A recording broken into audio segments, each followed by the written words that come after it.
Hello guys, myself Sudipta Hazra. I welcome you all to my channel Easy Mech Concept. आज के video में हम basically देखने वाले हैं कि रोलर कॉन्टैक्ट बियरिंग के बहुत ही इंपॉर्टेंट दो न्यूमेरिकल, जो आपको थंबनेल से पता चल ही गया होगा कि सिर्फ और सिर्फ कुछ ही टाइम पे हम जो है ये देखने वाले हैं पूरा वीडियो कि न्यूमेरिकल कैसे पूछा जाता है रोलिंग कॉन्टैक्ट बियरिंग।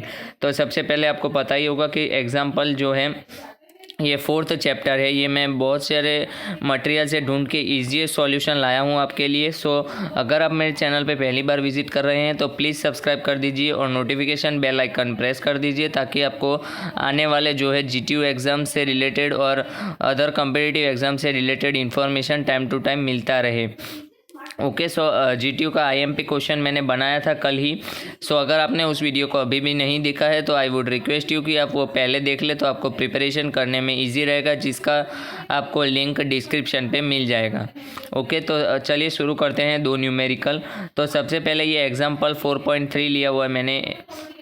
तो वो क्या है कि सिंगल, ये जीटीयू में पूछा गया ही क्वेश्चन है। सो आपको मैं इजीली यहाँ पे सॉल्यूशन भी बता दूंगा, तो आप नोट डाउन कर लीजिए। आप पेन और पेपर लेके साथ में बैठिए ताकि आपको इजीली जो है एग्जांपल समझ आ जाए। आप मेरे साथ ही सॉल्व करिएगा तो आपको इजीली समझ आ जाएगा। And then next one is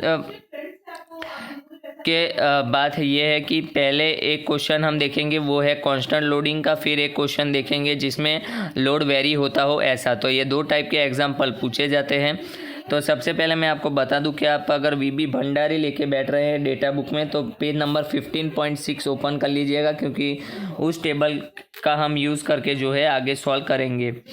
okay, सो सबसे पहले आप डेटा बुक खोल लीजिए 15.6 पेज नंबर, जिसमें 15.2 आप देख पाएंगे टॉपिक है डीप ग्रूव बॉल बियरिंग। तो देखिए यहाँ पे क्वेश्चन क्या दिया हुआ है कि एक्सियल थ्रस्ट और रेडियल लोड दिया हुआ है यहाँ पे 1000 newton and 2200 newton. Find the expected life that 50% of the bearing will complete under the condition static load capacity CO is equals to 2500 and the dynamic load capacity C is equals to 5590। Okay, so यहाँ पे ऐसा दिया गया है, लेकिन अगर ना भी दिया होता तो आपको ये टेबल पे से मिल जाता, जो आप टेबल देख पा रहे होंगे 15.110 टेबल है। ओके, 15.10 टेबल है 15.7 पेज नंबर पे, उस पर आप देख लीजिएगा। तो आपको C0 और C, यहाँ पे C0 और C मैंने एज पर द टेबल लिया है, क्योंकि अगर क्वेश्चन में ना दिया हो तो कैसे सॉल्व करेंगे वो भी मैं आपको बता दूं। C और C0 वैल्यू हमने टेबल पे लिया है। तो टेबल पे आपको क्या देखना है कि 6200 बियरिंग है, उसका आपको लेफ्ट साइड में देखना है। तो आपकी वैल्यू आ जाएगी C और C0 की as C is 5070 and C0 is 2240। Okay, मिल गया आपको। अगर आपको नहीं मिल रहा हो तो आप मुझे कमेंट सेक्शन में पूछ सकते हैं, मैं आपको बता दूंगा कि कहाँ से आपको मिलेगा। ओके, फिर यहाँ पे FA/FR निकालना है आपको और FA/C0। तो मैं आपको बता दूं कि FA/FR यहाँ पे हमको निकालना है। अगर FA/FR जो है लेस देन और इक्वल टू जो है 0.44 आया तो हमें ये पहले XY की वैल्यू यूज़ करनी है इन टेबल 15.9, और अगर नहीं, अगर ग्रेटर देन 0.44 आ रहा है तो X और Y हम क्या यूज़ करेंगे, दूसरा वाला जो वहाँ पे दूसरे साइड दिया हुआ है 0.56 और 2 दिया हुआ है यहाँ पे, फिर 0.56 1.8 दिया हुआ है। ओके, तो यही है basically. Then next X is equals to हाँ, तो यहाँ पे 0.455 आया FA/FR, मतलब 1.2.2 1 डिवाइड बाई 2.2, तो 0.455, और FA/C0 आया 0.45। ओके, तो X इज इक्वल्स टू 0.56, क्योंकि पूरे टेबल में 0.56 ही वैल्यू है तो वो कांस्टेंट रहेगा। बट जो Y की वैल्यू है वो किस में है, 1.2 और 1 के बीच में आएगा। क्योंकि हमारा जो वैल्यू आ रहा है वो 0.250 और 0.550, जो लास्ट दो वैल्यूज़ है उसके बीच में आ रही है। ओके, मतलब डेटा बुक आप साथ साथ देखते रहिएगा। तो 0.250 और 0.500 के बीच में आ रहा है। सो हम इंटरपोलेशन से Y की वैल्यू फाइंड करेंगे, 1.2 और 1 के बीच में होगा। सो इंटरपोलेशन का मेथड आपको पता ही होगा, नहीं पता हो तो भी आप देख लीजिए यहाँ पे। 1.2 minus 1 divided by 0.25 minus 0.5 is equals to Y minus 1 divide by 0.45 minus 5। Okay 5 नहीं आएगा, वहाँ पे 0.5 आएगा। तो यहाँ पे बेसिकली आप कैलकुलेट करेंगे तो y की वैल्यू आपको मिलेगी 1.04। Then p is equals to X F R plus Y F A 0.56 into 2.2 plus 1.04 into 1 is equals to p की आपको वैल्यू मिल जाएगी। ओके सो यहाँ पे आपको p की वैल्यू मिल जाएगी 2.272 किलो न्यूटन। देन आपको क्या फाइंड करना है, फाइनली फाइंड करना है आपको बियरिंग लाइफ। तो बियरिंग लाइफ का आपको फॉर्मूला मिल जाएगा डेटा बुक में, L10 is equals to C by P raise to K। तो एज इट इज़ हमने वैल्यू रख दिया और L10 का वैल्यू हमारे पास आया 11.11 revolution, million revolution. Then nominal life भी वही होगा 11.11 revolution. And average life is equals to क्या होगा 5 टाइम्स L10, क्योंकि हमें L50 के लिए फाइंड करना था, तो 5 टाइम्स L10, तो that is 5 into 11.11 is equals to 55.36 MR। Okay then next is 4.7 example. यहाँ पे दूसरा एग्जाम्पल एक मैंने लिया है, ये है मतलब साइक्लिक लोडिंग, मतलब लोड चेंज हो रहा है। यहाँ पे आप देख सकते हैं रेडियल लोड और axial load time to time change हो रहा है। मतलब 30% टाइम के लिए 4000 रहता है, फिर रेडियल लोड चेंज होता है 8000 में। ओके सो ऐसा दिया होगा आपको, यहाँ पे सर्विस फैक्टर है, स्पीड है, ये सब कुछ आपको डेटा गिवन है।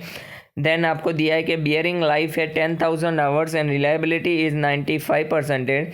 Calculate the dynamic load rating of the bearing so यहाँ पे आपको क्या फाइंड करना है, calculate the dynamic load rating of the bearing. तो वो कैसे फाइंड करते हैं हम देखते हैं।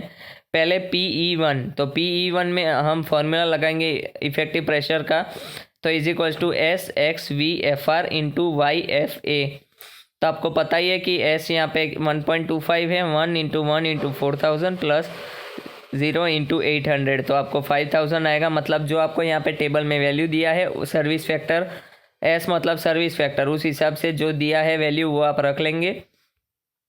ओके फिर PE2 में आएगा 10,480 न्यूटन, PE3 आएगा 0, क्योंकि यहाँ पे लोड कुछ दिया ही नहीं है इसलिए PE3 आएगा 0। इक्विवेलेंट P आपको फॉर्मूले से पता है, cube root of P1 cube N1 P2 cube N2 plus P3 cube N3 divide by N1 plus N2 plus N3। Okay तो उसमें से आपको P मिल जाएगा, P इक्विवेलेंट की वैल्यू मिल जाएगी। Then L95 is equals to L95 का आवर लाइफ में into 60 into N divide by 10 raise to 6। Okay तो यहाँ पे आपको रख देना है 60 इंटू जो वैल्यू दी है सबकी वो रख देना है, तो आपको आएगा 4.14 मिलियन रिवॉल्यूशन। फिर आपको यहाँ पे ये रेशियो फाइंड करना है। फाइनली L10 फाइंड करने के लिए L95 by L10 is equals to formula है Ln अपन 1/R95 डिवाइडेड बाई 1/R90। ये कंपैरिजन के लिए एक फार्मूला है जो आपको डेटा बुक में मिल जाएगा। सो इसको आप सॉल्व करेंगे तो आपके पास आएगा L10 is equals to 763.6 MR। Then life of bearing आपको कैलकुलेट करना है, तो वो finally C/PE raise to power K। So वो उसका आपको वैल्यू रखना है सबको, C/7658.9 का whole cube is equals to 763.6। तो C की वैल्यू आपको मिल जाएगी 6984 न्यूटन। ओके इसको आप किलो न्यूटन में भी कन्वर्ट करके लिख सकते हैं 69.85 किलो न्यूटन। सो यहाँ पे लास्ट पेज पे मैंने एक जो है वो डीप ग्रूव बॉल बियरिंग का वो जो टेबल हमने यूज़ किया था पहले क्वेश्चन में वो आपको दे दिया स्क्रीनशॉट। तो इसका आप स्क्रीनशॉट लेके फिर ये इस वीडियो को पूरा फिर से देखिएगा तो आपको जो है इजीली समझ आ जाएगा फिर से एग्जांपल, और आप एग्जांपल ऐसा 1-2 और सॉल्व कर लीजिएगा। ये सेकंड वाला जो मैंने एग्जांपल कराया इसके जैसा सेम टू सेम, खाली 1-2 डेटा चेंज थे, वैसा जो है एक क्वेश्चन आया था GTU में, तो वो आप सॉल्व कर लीजिएगा। और ये ऊपर वाला जो क्वेश्चन है ये GTU का ही क्वेश्चन है। So thank you so much guys for watching this video. और अगर आपको ये वीडियो हेल्पफुल लगा और आपको ज़्यादा ऐसे ट्यूटोरियल्स चाहिए तो आप मेरे चैनल को अभी सब्सक्राइब कर दीजिए और नोटिफिकेशन बेल आइकन प्रेस कर दीजिए। और अगर आपको ये वीडियो हेल्पफुल लगा तो आप मुझे नीचे कमेंट कीजिए, तो मैं बाकी सारे चैप्टर्स का भी जो है इसी तरीके से डेटा बुक से न्यूमेरिकल सॉल्व करवाने का ट्राई करूँगा। Thank you so much guys.